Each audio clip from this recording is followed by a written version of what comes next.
Bonsoir à tous, bienvenue sur Grand Lille TV, il est tout pile 18h, nous sommes le mercredi 30 janvier. On fait le tour tout de suite de l'actualité de la métropole lilloise en 7 petites minutes.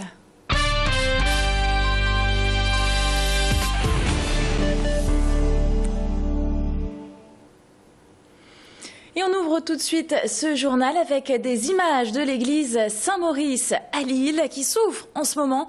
Le gel et la neige ont laissé des traces. Des morceaux de pierre de la bâtisse sont tombés à plusieurs reprises. Résultat, des cordistes, on les voit sur ces images, de la société Jade interviennent en ce moment. Un périmètre de sécurité est posé depuis dimanche autour du parvis pour éviter tout accident.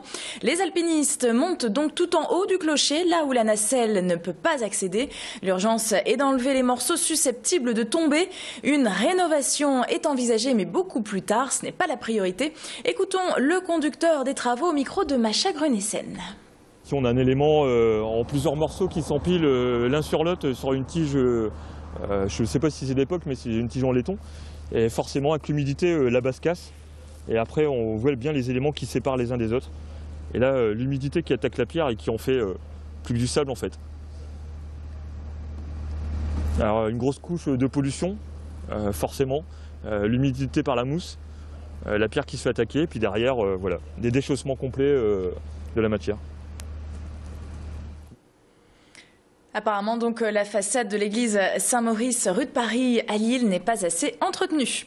Retour également ce soir sur le grand stade de Lille, dans le collimateur de la justice. Le parquet de Lille a confirmé hier l'ouverture d'une information judiciaire en décembre dernier concernant les conditions d'attribution du chantier. Retour sur les rebondissements, justement, judiciaires du grand stade avec Tanguy Lécluse. Quid de la décision prise ce fameux 1er février 2008 à la communauté urbaine? Des zones d'ombre selon Éric Darc, alors que Norpac, longtemps préféré par les élus, perd l'appel d'offres au détriment des phages. Le 6 janvier 2011, cet ancien élu de la métropole lilloise porte plainte, une plainte classée sans suite à l'époque. Obstiné, Éric Darc dépose une seconde plainte en 2012, comme l'autorise la procédure.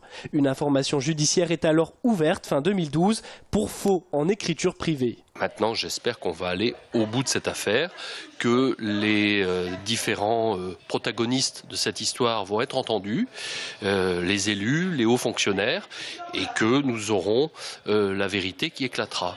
Une vérité qui n'inquiète pas la présidente de la communauté urbaine. Martine Aubry affirme que la procédure d'attribution s'est faite dans les règles et la transparence. Je suis très sereine, le tribunal administratif a déjà rejeté la requête, la Cour des comptes a dit que Pierre Monroy avait parfaitement fait les choses, et notamment dans une procédure qui n'était pas obligatoire, où il a tenu à ce que tous les élus au bureau, en assemblée générale puissent s'exprimer. Donc voilà, nous attendons cela avec beaucoup de sérénité. La juge d'instruction a désormais 15 mois pour mener l'enquête.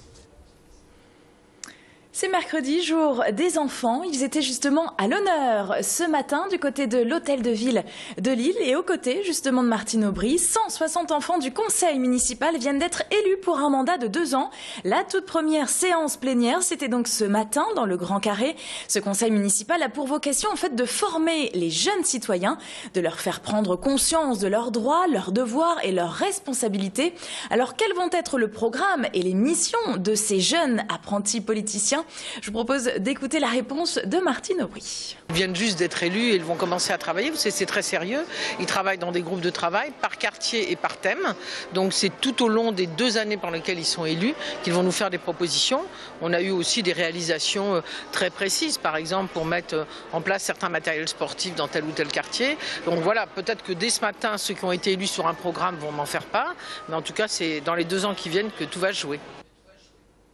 Un sujet de Tanguy Lécluse. Et puis je vous propose de terminer ce journal avec un petit mot de cinéma. Mercredi, jour de sortie.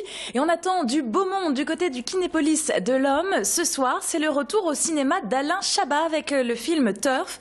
À ses côtés, Édouard Baird, Philippe Duquesne, Lucien Jean-Baptiste. Tous viendront présenter donc cette comédie ce soir en avant-première avec le réalisateur Fabien Antoniente, connu pour Camping et Disco. Rendez-vous donc 20h45 pour la montée des marches, suivie de la présentation en salle du film. Alors justement, Turf, de quoi s'agit-il? Eh bien, c'est l'histoire de 4 copains, 4 amis passionnés par le tiercé et le PMU. Un beau jour, pour régler leurs problèmes d'argent, car ils ont la fâcheuse habitude de perdre, ils décident d'acheter Torpille, une jument vieillissante mais pleine de potentiel. Je vous propose de regarder tout de suite un extrait donc de ce film Turf. On est 4 potes. Un cheval, ça a 4 pattes. Si on achète chacun une patte, ça fait... Faut prendre la patte avant droite. Attends. Fifi, 2 secondes. Tiens, peut-être une affaire pour toi. Oui. Regarde cette tête de vainqueur. Tout ce qu'on peut lui reprocher, c'est excès de vitesse. Moi, je la sens gros, l'affaire. Il était une fois 4 potes liés comme les doigts de la main qui vivaient au jour le jour en attendant un petit coup de pouce du destin. Je déteste les turfistes. Alors, le trou d'une vulgarité. Sale, même. Le turfiste est sale. Putain, les gars, c'est le plus beau jour de ma vie. Je crois que je vais chialer.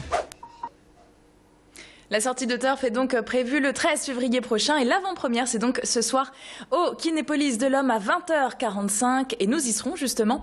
Et on reviendra justement tout à l'heure sur le reste de l'actualité du cinéma en ce mercredi 30 janvier. On parlera de Amitié sincère, un film avec Gérard Lanvin justement qu'on a en interview. Voilà, restez avec nous, c'est la fin de ce journal. On va parler bien sûr des conditions météo un petit peu comme tous les soirs et puis on va faire un petit peu le point aussi sur vos conditions de trafic. Restez avec nous, il est bientôt 18h07 sur Grand Lille TV.